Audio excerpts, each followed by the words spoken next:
Hey, what's going on, everybody? It's Alex from TCG Discussions coming at you with a first place Dark Brawly deck profile. That's right, you heard it. First place Dark Brawly deck profile. Super excited to bring this to you guys. So I'll talk about my matches real quick so you guys can know that this is not just some random Phantom list. But I will admit this deck is high tier 1.5, like tier 1.25 maybe. In the right hands, and you really have to understand like what your opponent's going to do and what you're going to be doing. But yeah, it's a really strong deck. I think even with the erratas, like being able to play a 30k from one that like warps a card in the hand and a battle card out of the drop, or warp a battle card and be a 30k, can just be really valuable. You just got to know like what you're trying to do with it. It can't be as spammy aggressive early, but its mid to late game is super strong. So let's get into it, and I'll talk about my tech choices. I already know what the leader does, of course, except for he's been errated to be only once per turn on his backside. So we play 4 Savage Rush, and then 4 7-star Ball. We play these ratios so that we can maximize ease of use. We're not looking to recycle this as much, so it's not as important to play Toa. But that doesn't mean that consistency is not important, because when it comes to this deck, consistency is important. So we opt to play Mechikabura the Broken Seal instead. So for those of you who have forgotten about this card or what it does, because it doesn't see as much play, when this card is played, declare an original energy cost of character name until the end of your opponent's next turn. Your opponent can't play cards will declare character name and the original energy cost, and you can't play copies of the card during your next turn. As an activate made, add 1 Dark Dragon Ball from your deck to your hand, then shuffle your deck. So this card searches our balls that we need for the 1-drop, and it serves its purpose at also pushing them back potentially another turn. So for example, I played against Gogeta Xeno, distant testing, and being able to play this down and say Gogeta Xeno 6 is just really strong. Same thing with the Rainbow Bardock deck. You know, being able to call that 10-drop Gogeta Xeno is really strong. So on and so forth, right? So you got to know like key cards that your opponent's going to try and play. And you can stall them out for that turn if you need to, and then defend yourself against the onslaught if you can, and then get into your breakout turns. And I do have a couple updates that I want to bring to this. Some cards are coming in the mail, so hopefully this deck gets even better than what it was. But Mechikabura is a really good replacement for Toa. For the Dark Brawlies, we play 2 Uncontrollable Berserker, 3 Realm Ravager, and 3 Unbridled Destruction. So the reason why we play these ratios is this guy got increased just as a evolve target. You could probably cut this to 2. And you want to see this in your deck or drop, so we play it at 3, and then this just at 2. You want to minimize the amount of 0 cost you can also see, which is another reason why Mechikabura is good, because Toa is still a 0 cost 30k, and Mechikabura also has Deflect, which is also really good. And so it gives you a 15k body that can swing, 0 cost 5, 0 cost 5, and then these zeros can either be used as charge or combo on your backside. Unbridled Destruction is necessary just so that you can get off Heartfelt Plea, which we play at 1 in this deck. It's also a good evolve target if you're just looking to take either more cards or crit a life from 3 to 2, so on and so forth. So yeah, and the 2 Uncontrolled Berserkers, just so that if you need to go into it turn 1, that hopefully there's either a copy in your deck or milled off your drop. Next, we play the key spice of the deck, Demigod Momentary Ally. So I really need to explain what this card does, because it's one of the linchpins of the deck's aggression. So auto once per turn, burst 1. If your leader card is a black, Saiyan only, or God only card, when you play this a battle card using Overwhelm, this card gains Wormhole for the turn. So for those of you who don't know what Wormhole does, like what it does, it allows you to Overwhelm or Dark Overwhelm another time in the turn. So if you Overwhelm first, when this card's on the board, you're going to get another Overwhelm and Dark Overwhelm. So when you get that Wormhole effect, it bursts. So there's 1. Its activate main puts 2 battle cards back plus 1, and then it's -3. Add up to 2 battle cards with energy cost of 7 or less and Overwhelm skill from your warp to your hand. So you can add cards back that have that. There are lots of cards that fit that bill in this list. And this is just a really, really big power play card. So I'll talk about some power plays you can do.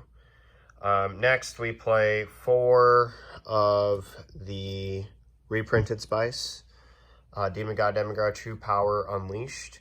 I was not playing this card in a couple of my iterations, and that was just a mistake. I think that this card, as an honorary Dark Brawler card, needs to go right back up to 4, and that's why he's here. And when they announced a reprint for this card, I was super excited because I didn't want to spend $160 on 4 cards.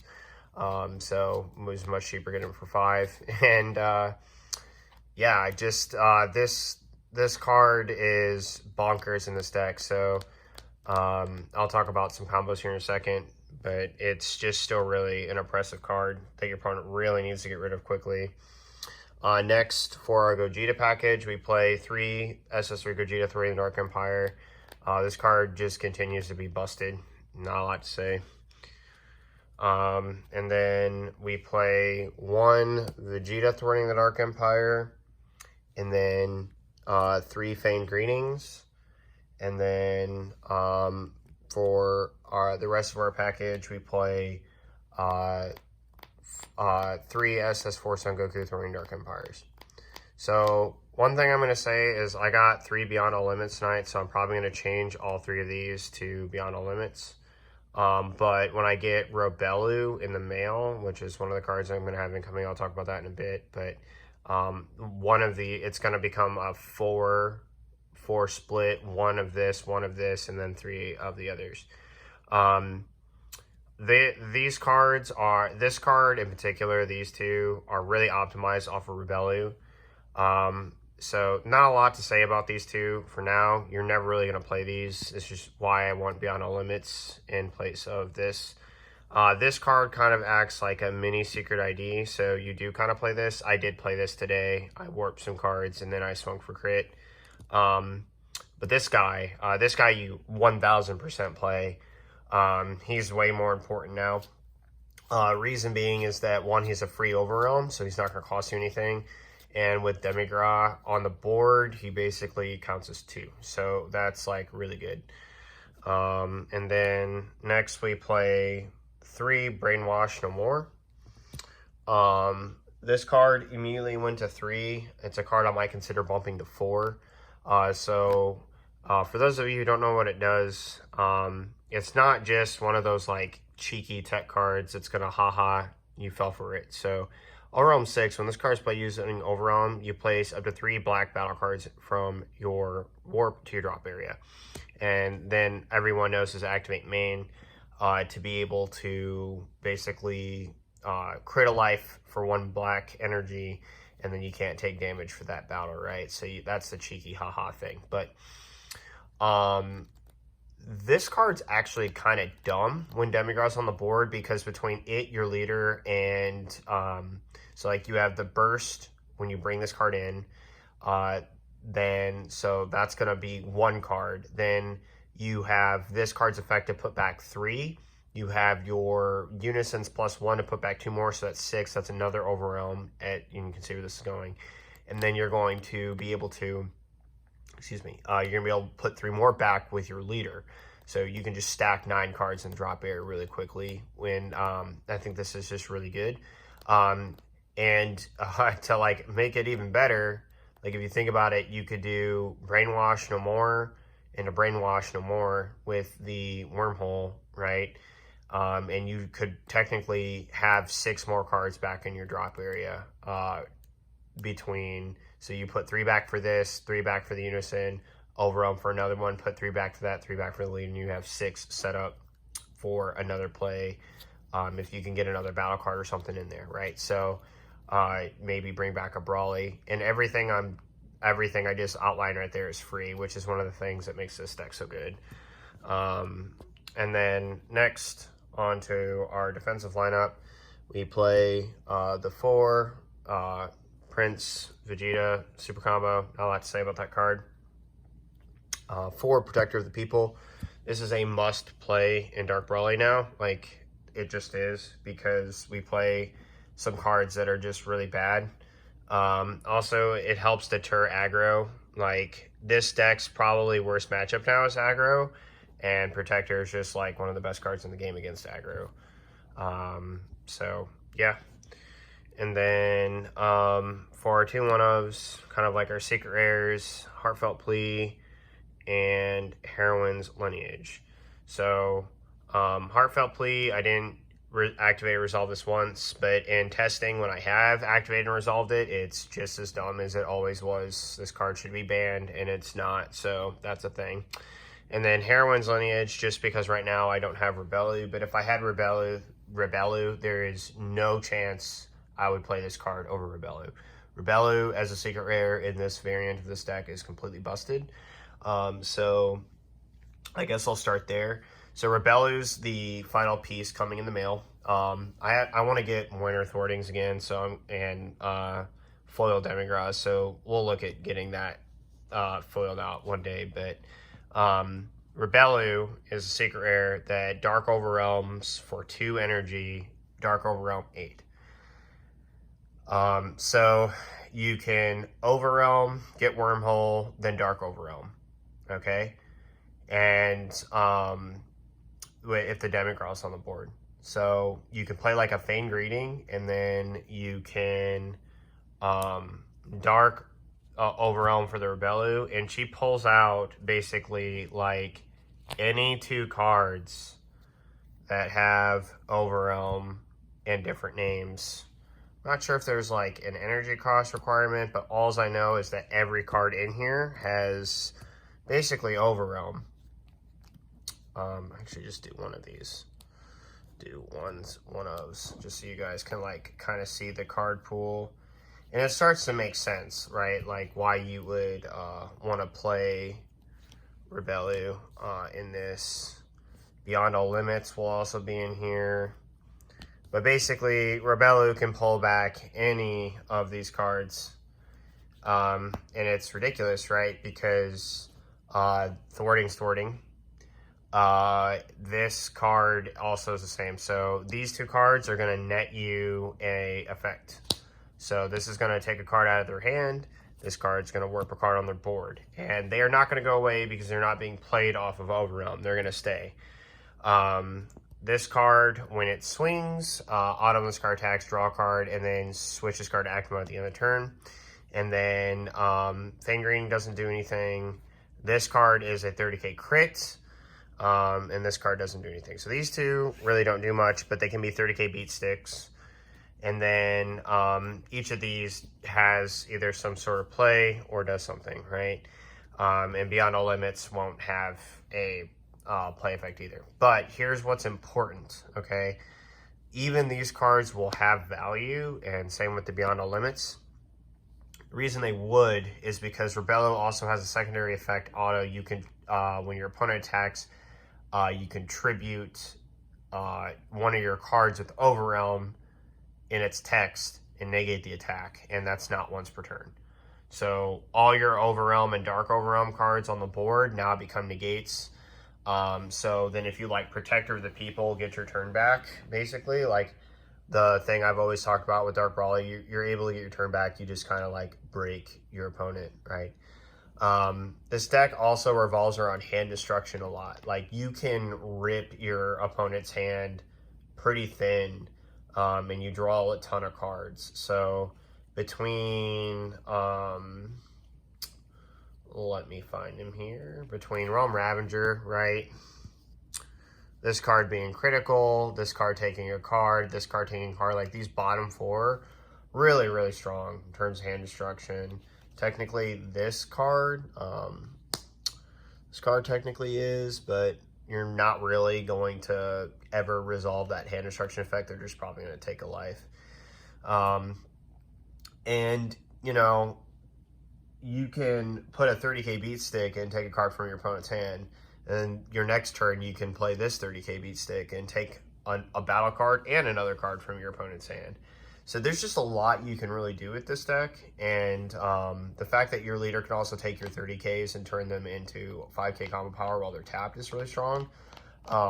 There's just a lot the leader and deck can still do. And I think it takes the right pilot for sure. I'm in no way insinuating you should take this to Nats. Although if you took this to Nats and won, I would absolutely die of a heart attack of love for whoever could do that. And it's honestly just a really nostalgic and fun time to be able to play this deck and have success with it. So to talk about my matchups today, tested before the tournament against Gogeta Xeno, it was super close. Had I like kind of like played it a little bit differently, I think I could have won. But it is what it is. I just couldn't close that one out. And that's fine. Then tournament starts. First match is against Cell Surge. So I actually sided out Odeboro because we were doing best of one.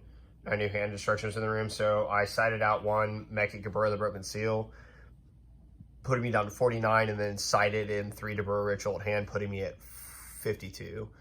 So that's the list that I went into the tournament with. Didn't see Debura Ritual at hand at all in that matchup against Cell Surge, and I actually took his whole hand away and killed him. Yeah, like, Cell Surge doesn't grind well when it can't draw on its backside, and the battle cards it puts on the board just, like, kind of die. And being a draw 2 leader is, like, really, really good.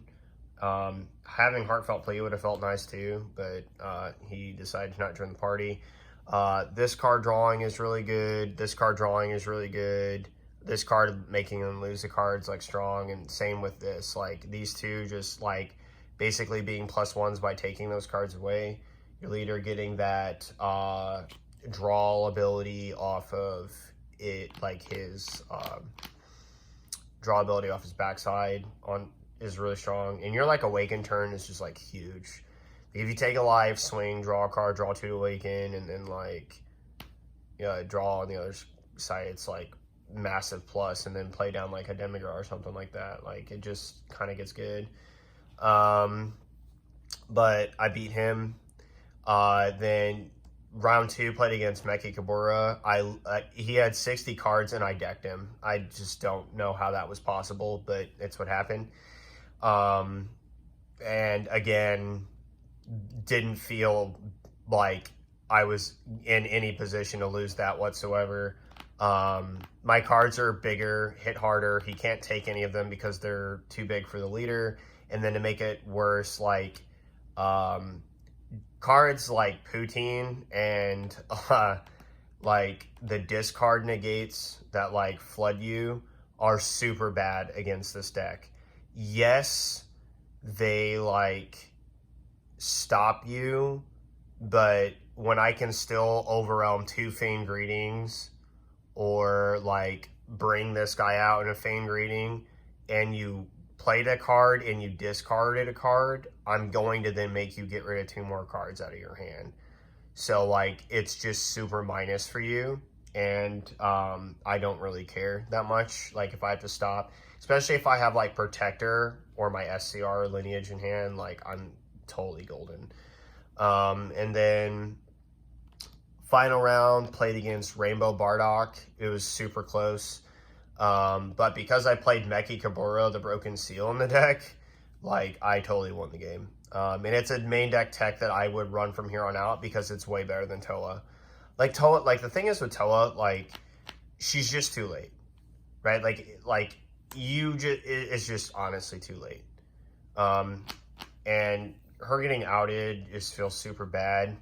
Like if I was playing against like Meki Gabora, for example, Meki Gabora just would be able to out the Toa, and I would just be out of card. And Broken Seal being Broken Seal is just really strong. Like being able to like name that card and shut my opponent out is just super good. But then yep, and beat him and got first. So yeah, that was it was a really fun tournament. And I really like this deck. There's a few improvements I'm gonna make, like I said. Cards coming in the mail. Nothing in particular that is gonna be too different. Let's turn this to the side a little bit. Get that Heroine's Lineage facing the camera properly. Woohoo! Anyway, let me know what you guys think about this down in the comment section down below. Thoughts on it, deck tech ideas that you might have seen that I haven't or didn't show in this video, because I'd be super interested. And I love that I took this leader to a locals and won. It makes me so happy. I plan on continuing to test with this deck. And if I get more success with it and make those like changes that I'm talking about, and it's just like completely fire, I'll bring you guys an updated deck profile and talk about it. So thank you so much for watching. This is Awesome TCG Discussions signing off. Laters.